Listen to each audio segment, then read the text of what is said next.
everyone. My name is Edson. I'm the co-host. I'm a voluntary co-host of the current talk of today. I'm going to introduce to you Derek Belgia from Analytics Studio. He is the current CEO of Analytics Studio, which is a Canadian consulting firm providing expertise and guidance in data analytics to clients in a variety of industries.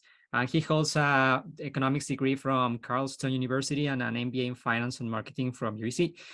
And he has the he's a CPA, and he earned the project management professional designation for the PMI Institute. So his career has included assignments in more than 15 industries from organizations across Canada, and organizations, according to him, is increasingly hiring data scientists to improve operations, accelerate revenues, and support innovation. But too many times, data science projects deliver unsatisfactory results. Fortunately, business analysts are equipped to play a critical role in ensuring that the data science projects selected are worth the investment. So this session will examine why data science projects fail and explores the various ways that business analysts can drive success. So now I'm going to unshare my screen. Thank you for that very kind introduction and for inviting me to speak today. I've got a lot to cover. So as he said, I'm going to ask you to put your questions in the chat, and I'll do my best to answer them at the end of the presentation. And should you wish to connect with me after, please send me a message on LinkedIn. I'll be happy to connect with you. So this is kind of an outline of everything that you just was told, give you some hints on what I've been doing for the last 30 years. A good part of my work has involved business analysis, but I've made contributions in other areas, including financial management, project management, and strategic planning. As he's told you, my education began with an economics degree at Carleton University in Ottawa. And Ottawa is where the snow is plentiful, but the skiing is not fun. So after a trip to Whistler many years ago, I abandoned Ottawa for Vancouver, and I've been here ever since. My work here started as a financial auditor, on track to become a chartered accountant. And since that required a deeper understanding of business, I signed up for the MBA at UBC. And since then, I've kept plugging away, earning a variety of designations, just like all of you. And this certainly helped me prepare this presentation for you today.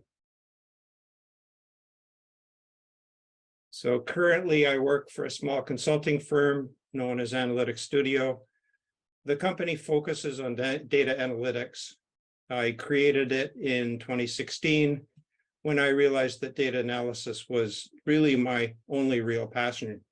So since then, I've been lucky enough to attract some very talented individuals from both UBC and Simon Fraser, who've helped me to satisfy some pretty demanding clients. Before putting this presentation together, I wanted to get a deeper understanding of your experience with data science. So for those 29 people who responded to my questions, I want to thank you. So these next 4 slides are all about you. The first insight I found is that 80% of you are already dealing with data science in one way or another, though only a small proportion of you are currently seeing significant benefits. So this tells me I'm on the right path. The second insight I found is that for 2/3 of you, data science was important, but for 1/3 of you, it was not currently a factor in your work. This next insight really motivated me, as 90% of you are interested in increasing the reliance of your organization. Okay, I'm just going to go back and show you. This is what I covered, and you're going to have access to this deck later on. Thank you. So my apologies for messing up on this. So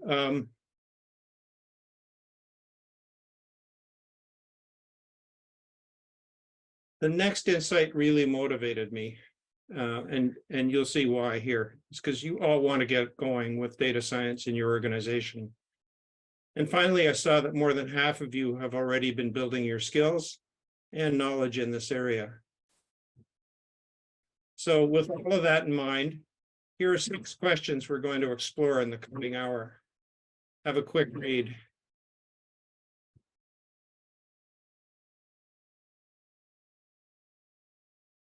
So to start, I want to talk about data science, and why your career as a business analyst is so heavily tied to data and the huge amount of techniques and technologies used to manipulate that data.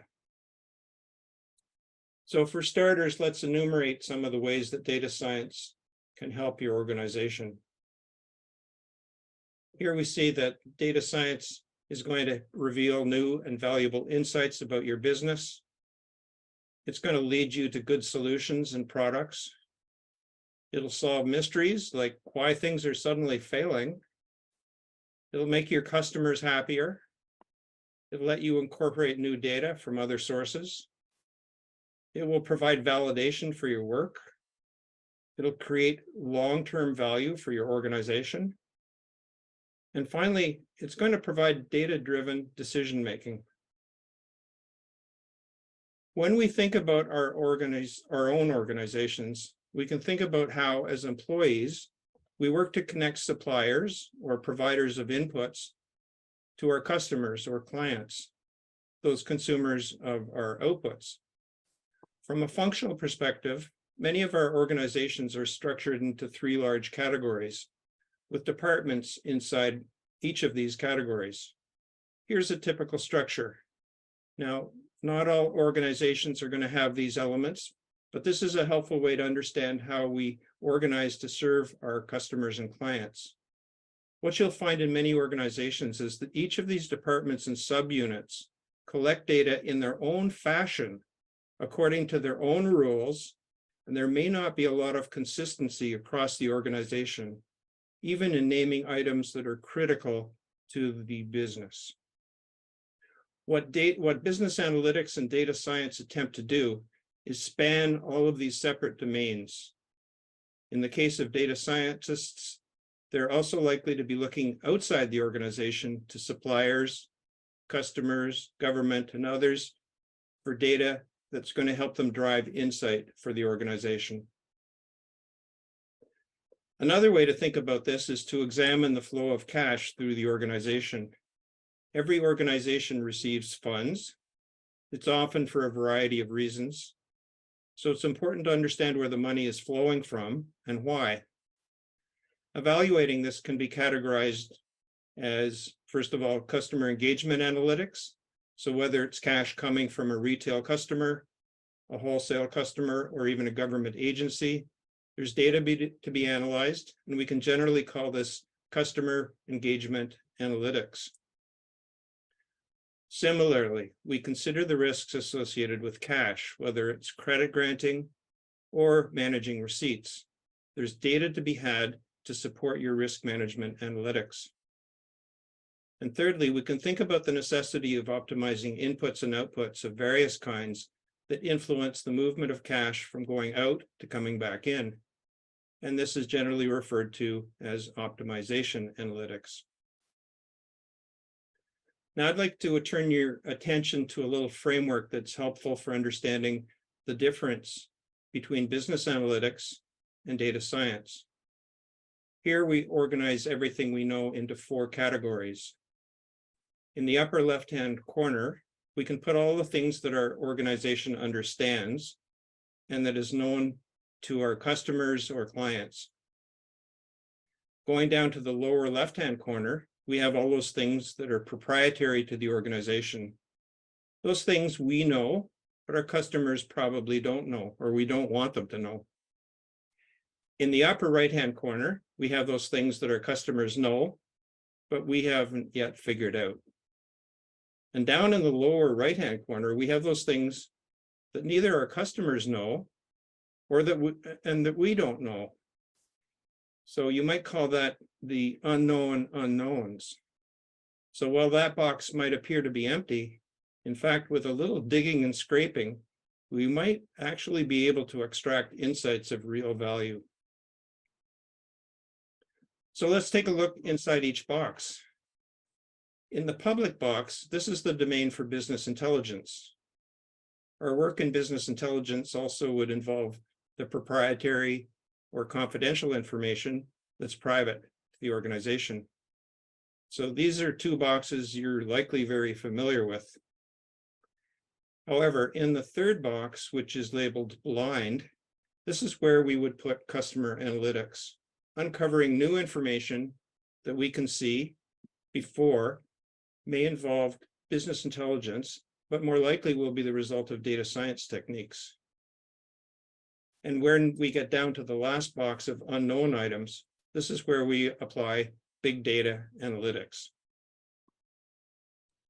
So the job of data science is to help move the boundary between the known and the unknown.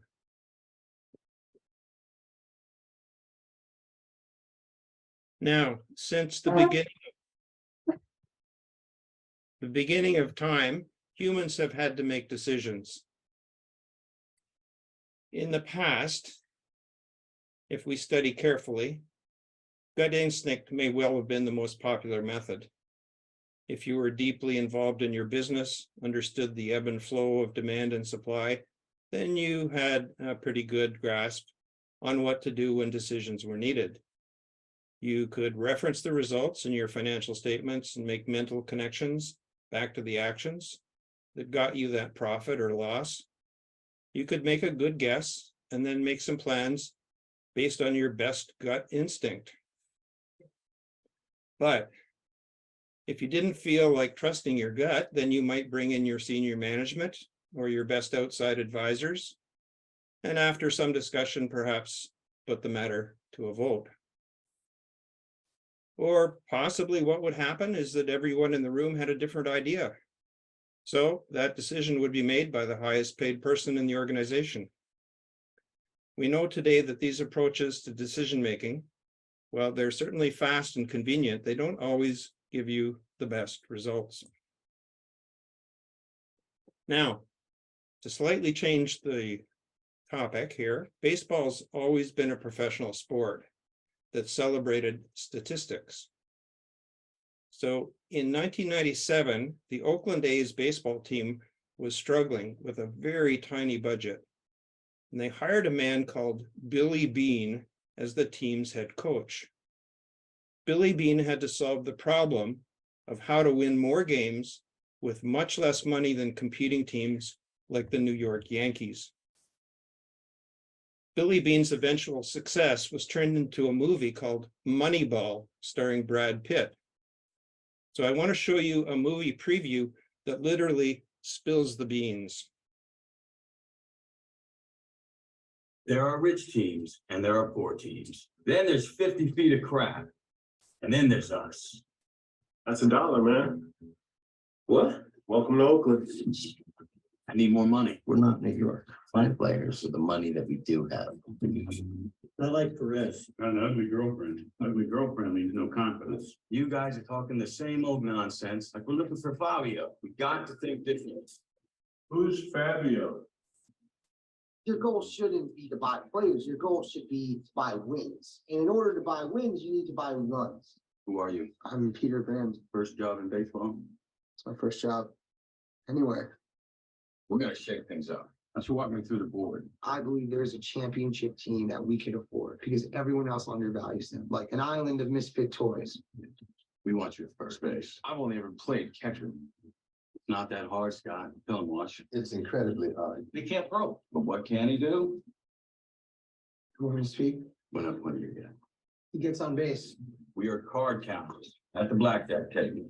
We're gonna turn the odds on the casinos. I'm heading in. Text me the play-by-play. Wait, what? I'm watching games.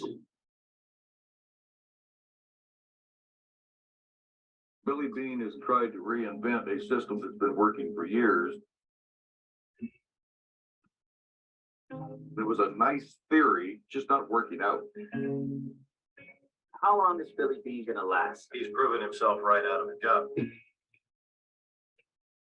In their minds, it's threatening the game, it's threatening the way that they do things. Hey, Daddy, do you think you'll lose your job? What? Where'd you hear that? I like go on the internet sometimes. Don't go on the internet.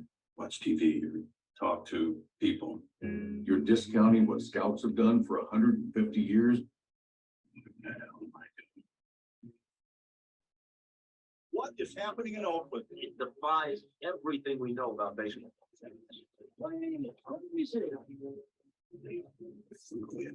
This team will change again.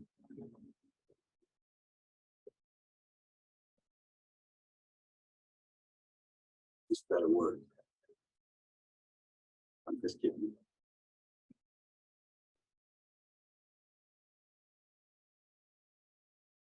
So what happened? This table tells the story. But that was the raw data. Here's a much better way to visualize the results. With this visualization, you can quickly see the advantage that was created.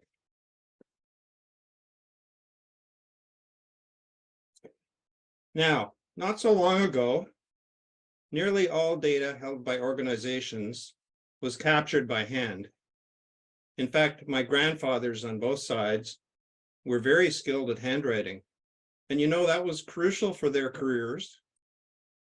And then during their lifetimes, typewriters became quite common, and the speed and clarity of captured information increased considerably. But the amount of data captured was absolutely tiny compared to today. A year ago, I purchased an iPhone with a 1 terabyte capacity, which means that I can carry around in my pocket 1,000 times more data than my grandparents could ever have scribbled down over their whole lifetime. Every time you touch your portable phone, you're creating more data. And quite often this data is traveling outward in many different directions and is being stored in a huge variety of locations. What this means for you as a business analyst is that compared to even 5 years ago, the amount of data available to your organization is many times greater in volume and complexity. So given the endless and massive generation of data every second of every hour, there are many steps involved in handling every piece of data that you and I are continuously creating. Everyone is involved with data one way or another. We create records of assets, events, and action. We use it to make decisions. We manipulate it for new insight. We consolidate it for our reports. We analyze it to gain new understanding. We work to protect our data, and we share it with others in our organization. But perhaps the biggest challenge of data science is the never-ending struggle of dealing with data that's poorly controlled. These issues include the following. People can forget to record assets or events. They can use it to justify poor decisions. Sometimes they manipulate it to hide poor performance. They may erase it accidentally or on purpose. They can waste valuable time analyzing it for meaningless reasons, or they can fail to protect it. Or, as the US government found out recently, they can share it with outsiders without permission. So keep in mind that these are only some of the actions that create havoc in the world of data scientists. Next, I'd like to talk about what makes data unique as an asset to be managed. If you're an accountant, it's your job to know exactly how much money there is at any point in time. If you're a human resources manager, you're responsible to know exactly how many people are working and what they're doing. If you're an asset manager in a factory, you need to know where the tools and equipment are located and if any of them are missing. But if you're a data manager, you're dealing with a very unique asset. For starters, data is invisible.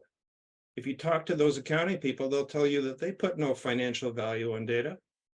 And in many organizations, you'll be stymied to find out who is the designated owner of the data. All too often, data is just a poor orphan.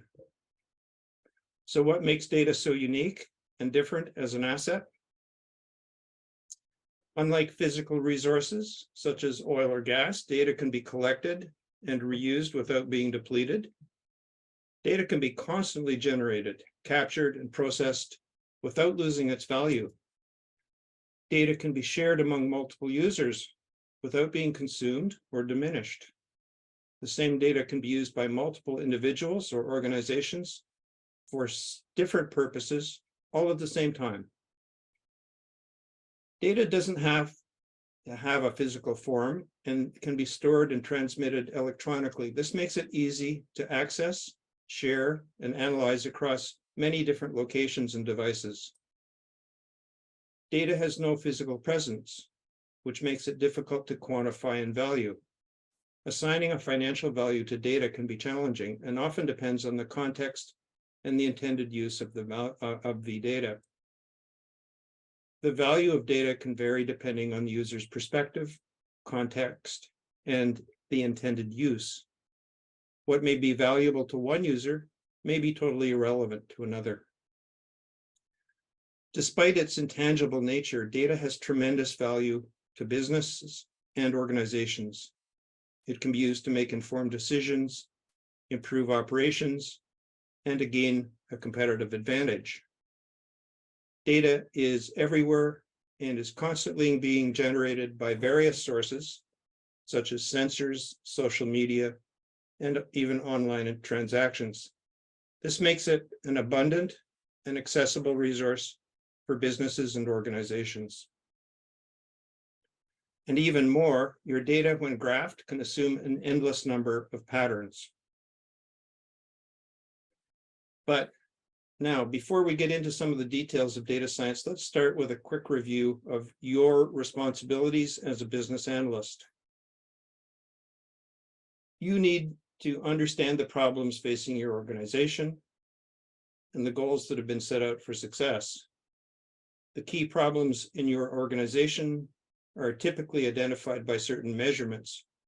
This means that they're evaluated on a scale and likely recorded on a regular basis. Similarly, the goals for your organization are very often expressed numerically, meaning that key targets have numbers. You are also tasked with identifying what the organization needs and doesn't have today. Again, this is something that is very often involving measurable characteristics or measurable requirements. As well, you need to discover solutions that are going to benefit the organization, and those solutions often involve the manipulation of data. As a BA, you need to be devising strategies that are dependent on those solutions and will take the organization to desired outcomes that are measurable. Finally, you need to make sure that all the players in your game work together in a cooperative fashion and fully understand each other. This means that they need to speak a common language, so there's no confusion about what will be managed and measured. Now, let's explore the problems that data science can address. You know that data science can do a lot of heavy lifting.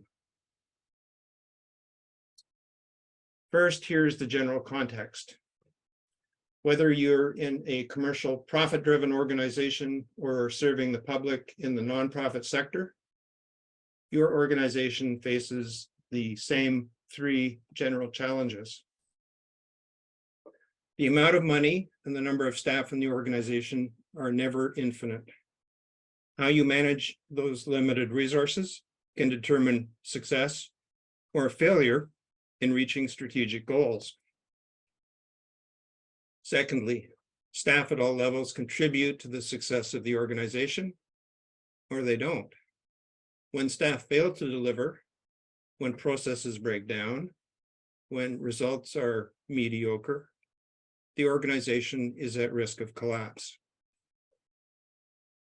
Thirdly, all organizations face risks that are both internal and external, that are manageable if addressed early enough or can be avoided by changing direction in time.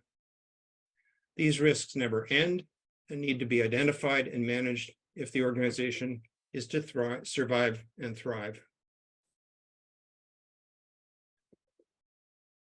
So it's data science that can help organizations address these three major challenges. Many organizations use data science and data analytics to find ways to reduce cost. As an example, if you have hundreds of suppliers, each generating thousands of invoices, then data analytics can quickly solve the problem of identifying which suppliers are overcharging. Or in more complicated environments, it can be through the use of data science that organizations find better ways to combine inputs needed for product creation. This may involve changing business processes, training staff with new skills, or implementing new technologies to make work easier, faster, and less costly. These kinds of exercises can help generate better products and services at a lower cost. So while cost reduction can be critical, the long-term success of any organization often depends on innovation and related performance improvements that lead to higher or more stable revenue. As an example, data science can be critical in identifying what new products should be offered and how best to create and deliver them.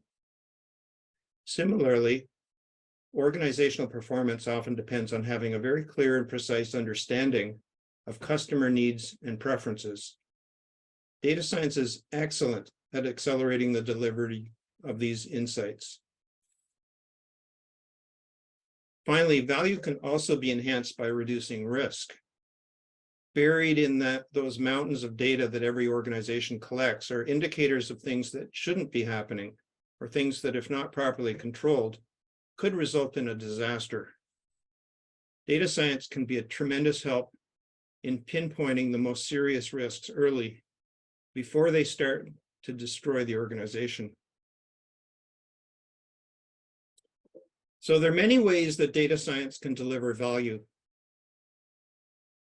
Your data scientists dig out those critical insights that add value. They help the team come to better decisions.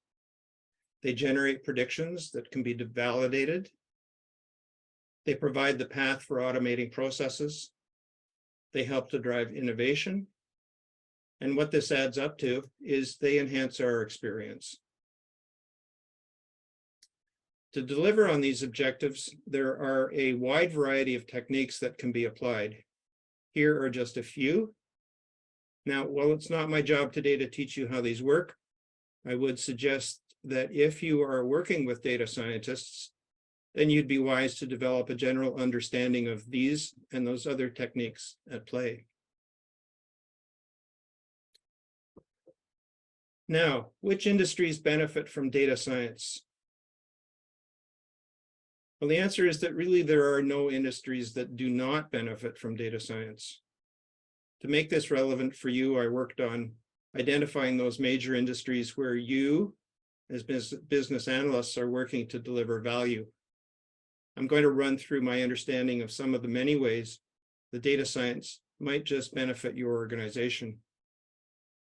Since many of you work in retail, I'm going to start there.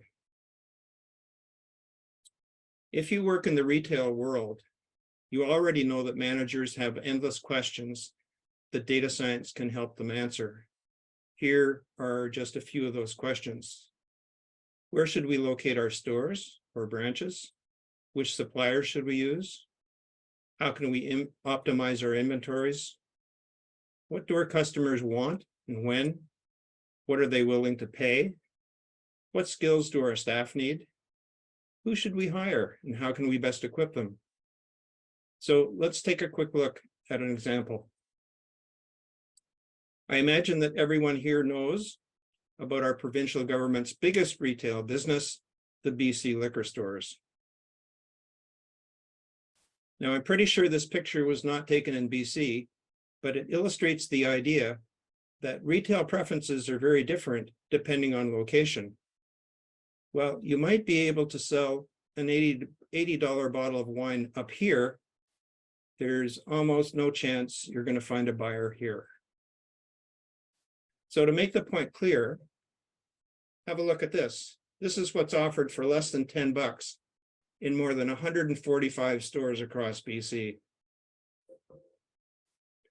And this is where you can find your $1,000 treasure, but just in 1 or 2 stores, assuming that you get there on the right day. So the next time you want to spend $620 plus tax on a bottle of cognac, you have to go to Richmond. Similarly, there are many ways that data science can help in the world of higher education. These are only a few of the questions where data science can provide guidance. I'm not going to read off this list, but you can access it later by downloading the slide deck. And again, in the world of healthcare, where the lives of millions of people are in play, data analytics is a crucial factor in delivering value and allocating those limited resources. Again, go to the deck if you want to start your list. Keep in mind that there are dozens more questions for each of these industries. Here again, in the world of banking and investments, there are many potential benefits of applying data science to optimize operations and client satisfaction. And for municipalities, they're involved in a wide range of activities, from tax collection to road construction and maintenance, leasing, managing real estate development, setting environmental controls, and much more. Data science can add a lot of value. So here are the key takeaways that I'd like to offer. First of all organizations of all sizes and all sectors of industry and government, they benefit from data science. And the more you do, the more you get. But there's more. It's also worth pointing out that data governance, which is the focus of management on properly managing data to ensure high quality, appropriate security, proper focus, and secure storage, it's essential to optimizing the benefits of data science. Now, sadly, way too many organizations only pay lip service to data governance, and they pay a price. The problem is that too many managers just can't see the value, since data governance by itself doesn't make money. The final point I'd like to make is that your value to the organization depends in part on your understanding of the world of data scientists and data engineers. So that brings us to this question: what should we know about data science? In this section, I want to expand your understanding and highlight some of the key issues and opportunities. Every organization I've ever worked with was competent at reporting on past events. Some have been much better than others at summarizing and dissecting those historical events. But the basics of telling what happened is referred to as descriptive analytics. Going further takes us to diagnostic analytics, telling us why those things that happened turned out the way they did. For most organizations, data science involves a progression from basic reporting and analysis of historical events toward the ultimate goal of using data science to make critical decisions about the future. When you know why things are happening, then you have a foundation for predicting the future, what we refer to as predictive analytics. Now, once we have that mastered, then we're equipped to rearrange our assets to change direction using the insights of data science. We refer to this as prescriptive analytics. A key point here is that this is a mountain that needs to be climbed. Each step up the mountain requires more skill and effort, but the payoff becomes greater. So you can't deliver the benefits of prescriptive analytics without a solid foundation, except of course, if you have a crystal ball. That was a dad joke. Tom Davenport is an academic. He's written extensively on data analytics, and he is the founder of the International Institute for Analytics. Davenport developed this organizational maturity assessment for analytics. Using these metrics, you can determine what level of maturity your business can claim, and then you can learn what it takes to go up to the next level.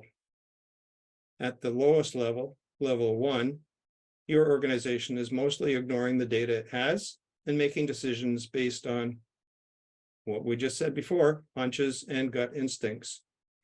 At the highest level, your organization is using data extensively as a competitive weapon for every major decision. In between, you have increasing levels of adoption and sophistication in terms of your tools and expertise. This is one way to keep the data science scorecard for your organization. So what is it that data scientists know and do? There are three broad areas of competence needed to be a successful data scientist. The first and most prominent is statistical skills. Some of the skills are listed here.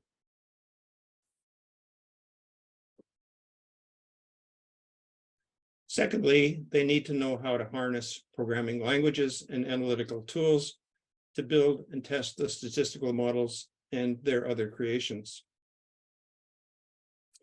And thirdly, they need to know the contextual realities of the organization that they're supporting. To have impact, they need to clearly and accurately communicate their insights to the players who are going to leverage their work.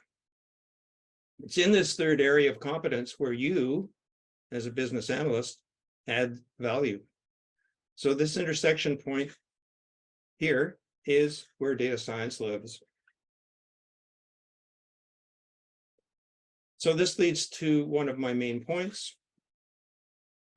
You are very often the translator between the management team and the data science team, helping to make the communication between these groups work flawlessly.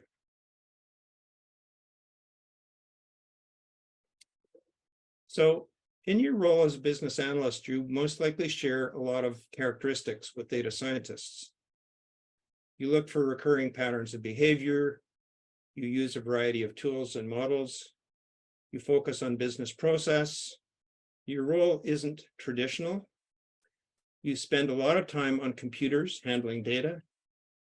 You know that pictures often outperform words.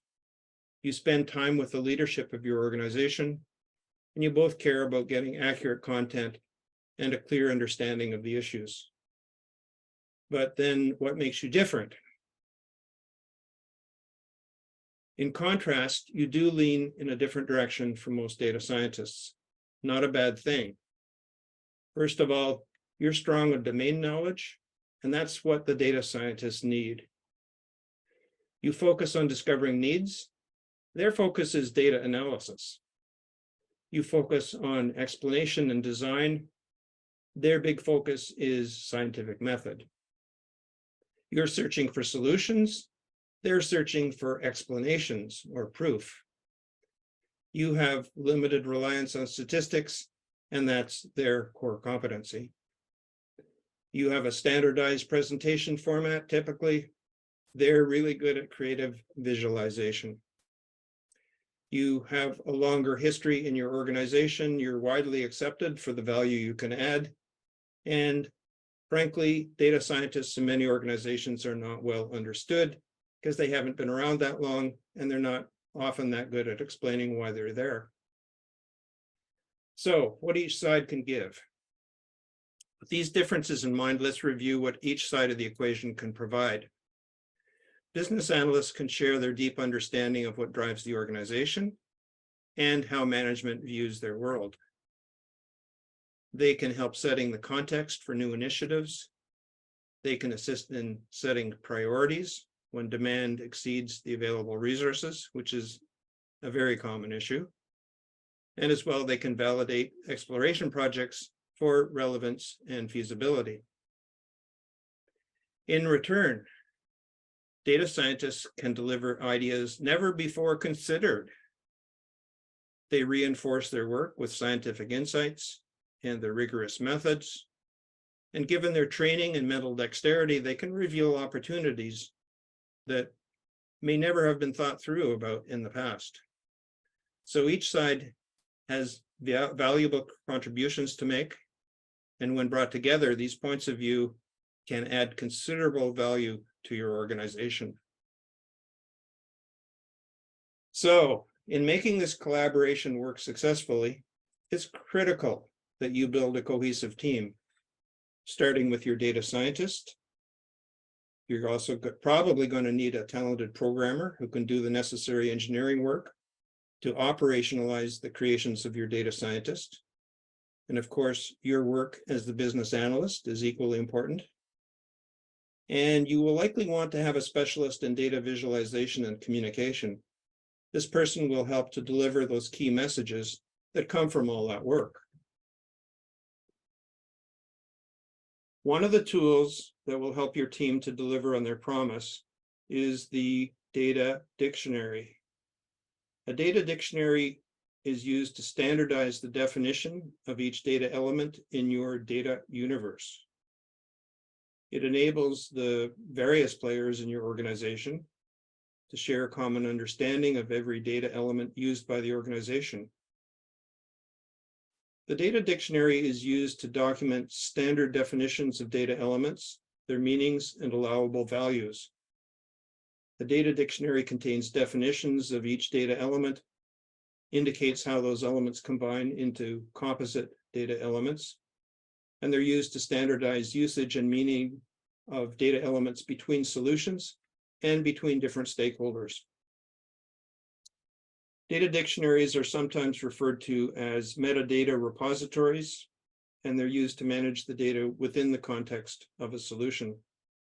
As organizations adopt data mining and more advanced analytics, a data dictionary can provide the metadata required by those more complex scenarios. A data dictionary, as you may be aware, is often used in conjunction with an entity relationship diagram. With the support and guidance provided by your data dictionary, your team can engage in serious data mining. Data mining is used to improve decision-making by finding those useful patterns and insights buried in your data. Data mining is an analytic process that examines large amounts of data from different perspectives and summarizes that data in such a way that useful patterns and relationships are discovered. The results of data mining techniques are generally mathematical models or equations that describe underlying patterns and relationships. These models can be deployed for human decision-making through visual dashboards or reports, or for automated decision-making systems through business rule management systems or in database deployments. Now, recently, the world of artificial intelligence has been dominating the headlines. Hundreds of cloud-based AI applications have been released to the public in the past few months. Probably the most prominent one has been ChatGPT. If you're not using it already, you've probably heard of ChatGPT.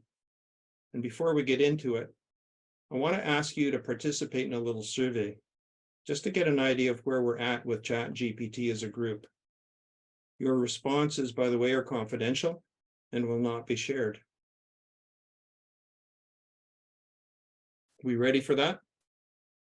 So to put things in context, I want to go back more than 100 years.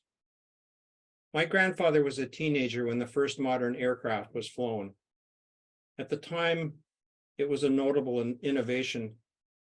But for many people, the idea of going way up in the air without a strong ladder was mostly a curiosity.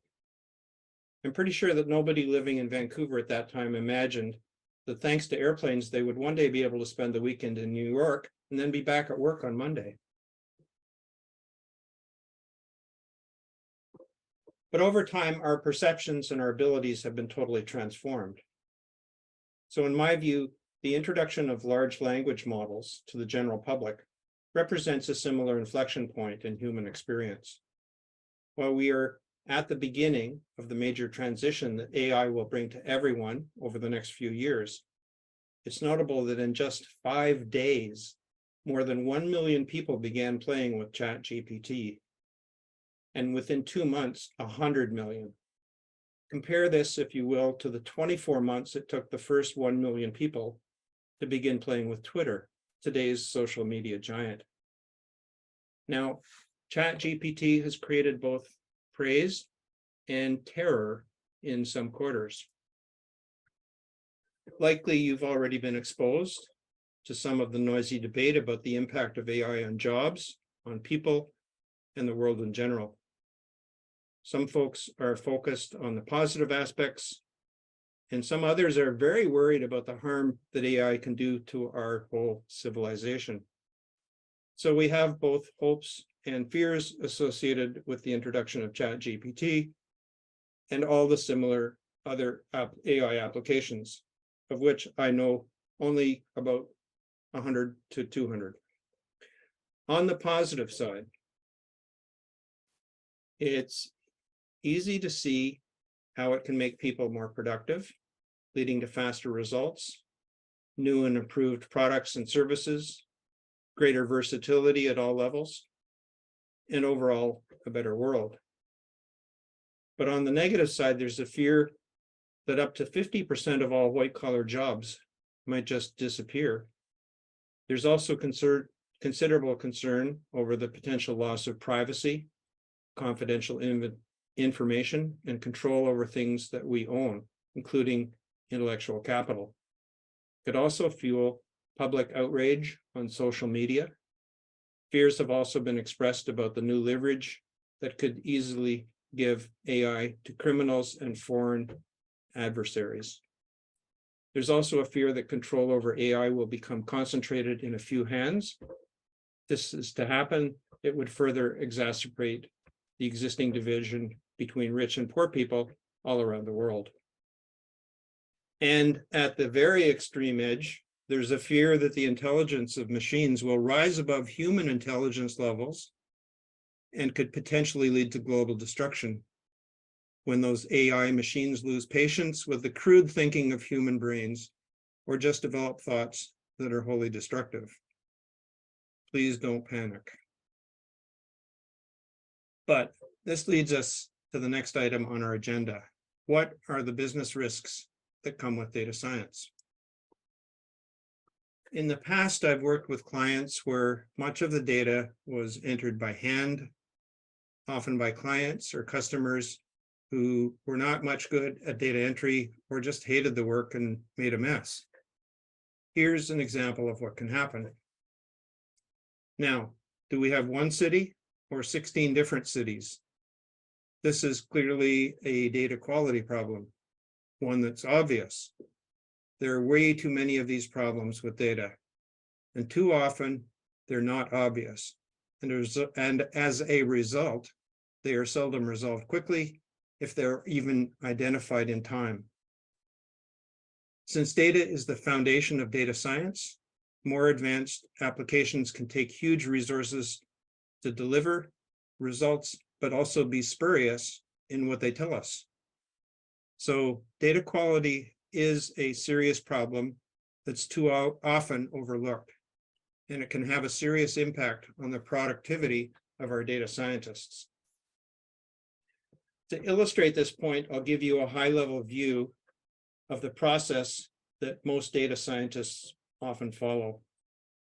To start with, they collect the data that they need, then they process it, they clean it. Once they're happy with the data, they start exploring it, and that leads to creating models that they use. And when they're happy with the work of the models, they produce an output in some form, and they may also build some kind of a data product that actually can use the insights to deliver value. And this goes back to the world. Now, the nasty reality is that too many players in the data science world are complaining about data quality. Over and over, they tell us that they often need to spend 80% or more of their working hours organizing and cleaning up that data before they can even start analyzing it. Considering the data scientists are typically very well paid, doesn't seem like a good idea to me that they're spending 20% or less of their time doing what they were hired to do. Another severe risk for many organizations is that they own a vast amount of sensitive and private information. It can cause serious damage if the data is allowed to flow beyond the boundaries of the organization. While this responsibility is often assigned to a separate security department, the involvement of data scientists with this same data needs to be carefully managed. On this point, further to my earlier comments about ChatGPT and other external AI services, you need to take into account all these associated risks. So don't share sensitive information with ChatGPT. It can act like a parrot, squawking your private information to the whole world. As an example, Samsung's semiconductor division allowed their engineers to use the service to help them fix some problems with their source code. However, the workers unintentionally entered sensitive data, thus making the business vulnerable and heavily reduced their competitive advantage. Since any data shared with ChatGPT is now stored on OpenAI servers, it's impossible to pull it back, to delete it, and that would leave your organization vulnerable to potentially disastrous consequences. While generative AI is undoubtedly a valuable tool for improving workplace efficiency, it's important to ensure that you have full control over how your data is stored and accessed. Now, one way to deal with this is build your own chat tool, and that way you have the means to ensure that your sensitive data is secure and protected from potential breaches. Making poor technology choices can cripple your data science efforts. So another risk to point out is consider the technology politics that often arise in many organizations. Some people prefer to leverage their existing skill sets. They lean heavily towards what they know already, but what they love is not always the best choice. Other technology people submit to an urge to stay on the leading edge of technology. They're always jumping on those latest offerings. Not always, but it can lead to dangerous consequences, particularly with recently released creations. So one way for you as a business analyst to reduce these risks is by making sure that the requirements you deliver are sufficiently detailed and comprehensive. A final point to consider is that the execution of data science projects can be poorly managed. There are a number of pitfalls to consider. Your objectives are not clear and measurable. Your data science team is focused on the wrong problem. The real-world constraints facing your organization are being ignored. The outputs of the data science team are not properly tested, and the results are not being communicated fully and clearly. A final point to consider, in this final section of my talk, I want to pass on some suggestions for your personal development. As with all important aspects in your life, it helps to construct a map for the future. This map will lay out the things that you'll learn and develop over time. I can suggest two things about your roadmap. First, keep it up to date and expand it over time as your learning advances. Secondly, share it with your data science buddies and incorporate their suggestions, those that you think will make you a more effective business analyst. I expect that many of you are on the path to IIBA certification if you're not already there. If you're studying for certification, you're going to find a variety of references to data analytics world in the techniques section of the business analysis book of knowledge, or BABOK as we call it. I suggest that you spend some time on these items. On another dimension, what I have to tell you today depends to some degree on where you are on the spectrum of organizational size and complexity. Some of you may be in a relatively small organization. In extreme cases, you'll be able to name everyone in the organization. But in somewhat larger firms, you'll still be able to recognize a large proportion of the staff. For these organizations, there will likely be only a handful of key applications that are critical to the organization. As well, you might be on your own or be part of a small team of business analysts. In these settings, you'll be carrying a lot of responsibility for defining critical and strategic projects. This is going to have an impact on what you learn and how fast you learn. Now, some of you may be at the other end of the spectrum working for a very large organization. In this case, you'll be doing well just to know those people in your department. And there's no likelihood or possibility that you would know everybody in the organization. In these cases, there are dozens or hundreds or even thousands of critical applications necessary to reach the strategic objectives of your organization. In these settings, you are likely part of a very large group of business analysts. And if you're just starting out on your career, you get the advantage of being able to call on the senior players for advice and guidance. Now, no matter where you are on the spectrum, what I have to say should be useful to you. In those larger organizations, a deeper understanding of data and its implications for organizational health are generally better understood. You'll be under some pressure to get up to speed, but you'll be working with others who can help you along. For smaller organizations, the scope of your projects may be quite wide and quite deep. As an example, you may be called upon to manage the project for which you have developed the necessary requirements.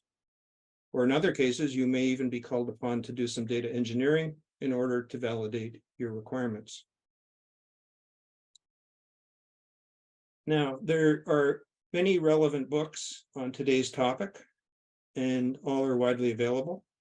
I earlier mentioned Tom Davenport.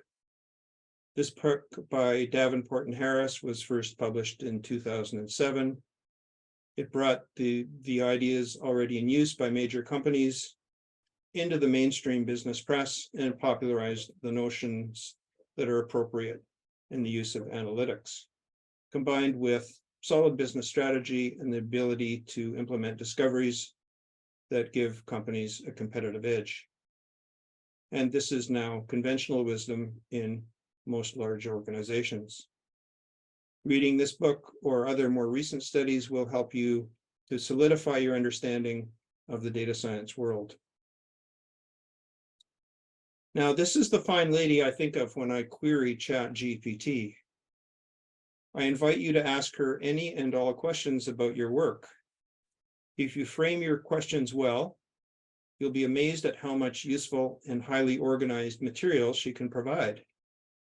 I agree with many of the commentators who say that ChatGPT and other public AI services will take over much of the grunt work that consumes a large chunk of your day.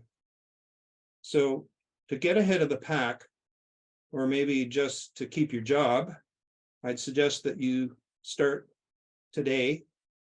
Begin to investigate the numerous ways that regenerative AI can enhance your productivity. From my personal experience, I would say she's very good at blowing kisses your way. So with the knowledge you've built up, there's some things you should do to help your team of data scientists, data engineers, data analysts, and everyone else. You should collaborate with the team on defining critical business problems. You should involve them early in the process. You should make sure that they have important work.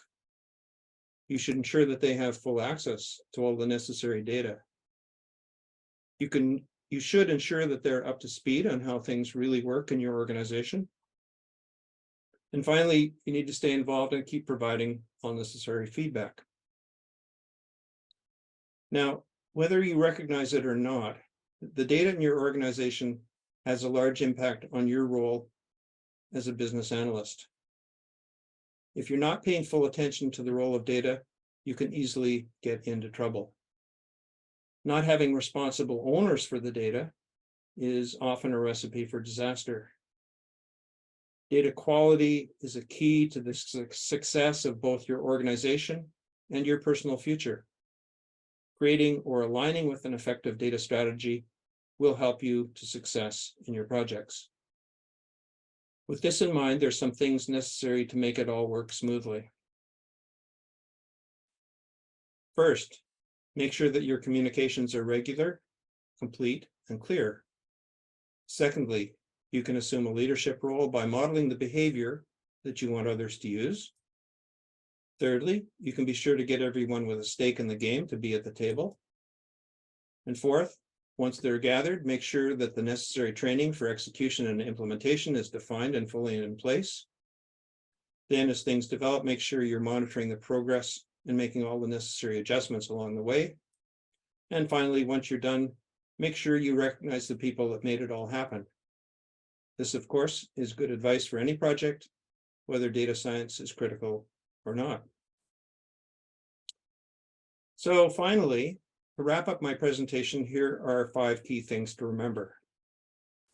Data science and analytics are driving innovation.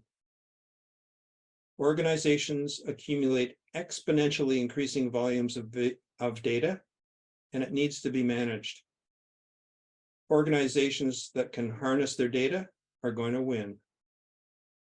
Data scientists work better in teams, and they need your business leadership.